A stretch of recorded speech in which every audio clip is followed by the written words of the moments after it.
Hello friends, চলে এসেছি আমার তারাপীঠের দ্বিতীয় ব্লগ নিয়ে। বলেছিলাম আসবো, তো দ্বিতীয় দিন খুব সকালবেলা ভোরবেলা আমি আর আমার হাজব্যান্ড একটু বেরিয়েছিলাম জায়গাটা ঘোরার জন্য। মেয়েরা ঘুমোচ্ছিল মায়ের কাছে, মাও বেরোতে চাইলো না, তা সেই সুযোগে আমরা একটু বেরোলাম। বেরিয়ে চা খেয়ে আর মায়ের জন্য চা নিয়ে চলে আসলাম। তারপর বেলায় তো আমাদের আজকে শান্তিনিকেতন যাওয়ার প্ল্যান ছিল, তো সেখানে যাব বলে তার সকাল সকাল এখানে এসেছি আমরা সবাই রেডি হয়ে ব্রেকফাস্ট করার জন্য। তো ওখানে তো লুচি, ওই পুরি আর কি, পুরি আর সবজি। এটা সম্পূর্ণ নিরামিষ একটা হোটেল ছিল, তো সেখানে ওরা খেলো পুরি আর সবজি। আমি খাইনি, কারণ পুরি সবজি আমার একটু ইচ্ছা করছিল না, আমার যেহেতু শরীরটা খারাপ, আগেই বলেছি গোটা ট্রিপেই আমার খুব জ্বর ছিল। তো ওরা খেলো, খাওয়ার পর গাড়ি আমরা আগের দিন সন্ধ্যাবেলা যখন বেরিয়েছিলাম সেখানেই আমরা বুকিং করে রেখেছিলাম।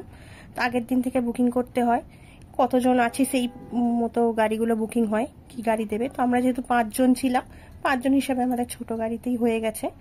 তো এই ড্রাইভার খুবই ভালো ছিল, ওর ফোন নাম্বার আমরা লিঙ্ক বক্সে দিয়ে দেব, যদি কখনো যান ওখানে ওর সাথে কন্ট্যাক্ট করতে পারেন।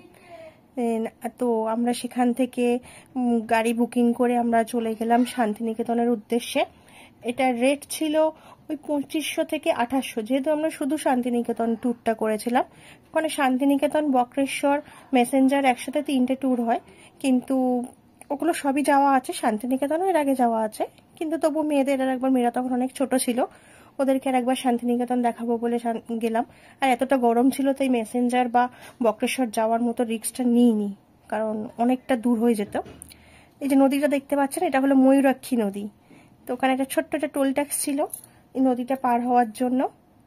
এটা ময়ূরাক্ষী নদী, আমাদের ড্রাইভার দাদা বললেন যে ওটা নাকি ওটা ময়ূরাক্ষী নদী। তো রাস্তাঘাট বেশ সুন্দর, কিন্তু ফাঁকা, গ্রামের রাস্তা যেরকম হয় ওই একটা দুটো গাড়ি চলছে। তো শান্তিনিকেতন যেতে গেলে আমরা শান্তিনিকেতন অবধি তো দাদা পৌঁছে দেবে, কিন্তু বাইরে তার ভিতরটা ঘুরে দেখাবার জন্য ওখানে গাড়ি রেখে আবার টোটো ভাড়া করতে হয়। তো সেখানে গিয়ে আমরা সেই টোটো ভাড়া করে, গাড়ি বাইরে দাঁড়িয়েছিল, টোটোয় উঠলাম।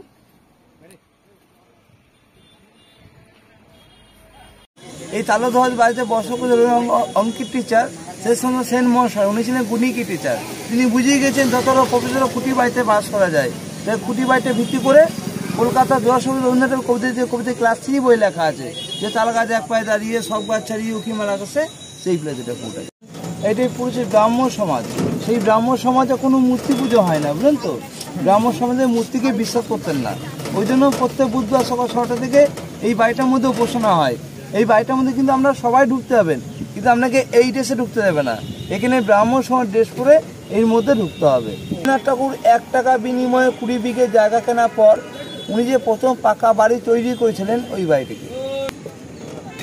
রায়পুর গ্রামের কাছ থেকে 1 টাকা বিনিময়ে দেবেন্দ্রনাথ ঠাকুর 20 বিঘে উনি জায়গা কিনেছিলেন।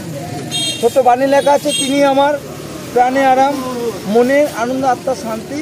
ওই যে নাম দিয়েছেন শান্তিনিকেতন, এই জায়গার নাম।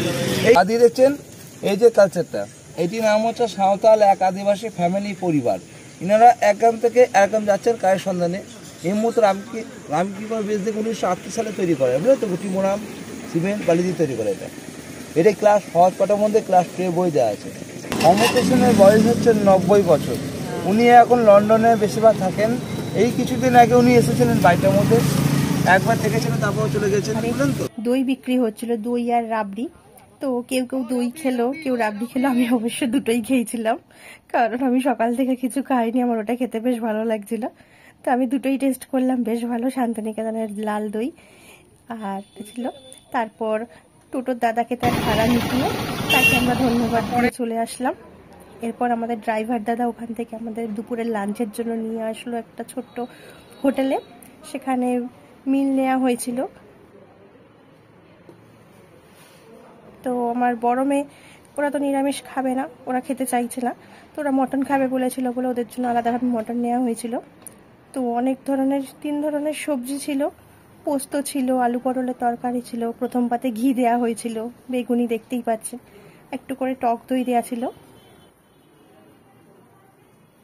একটা।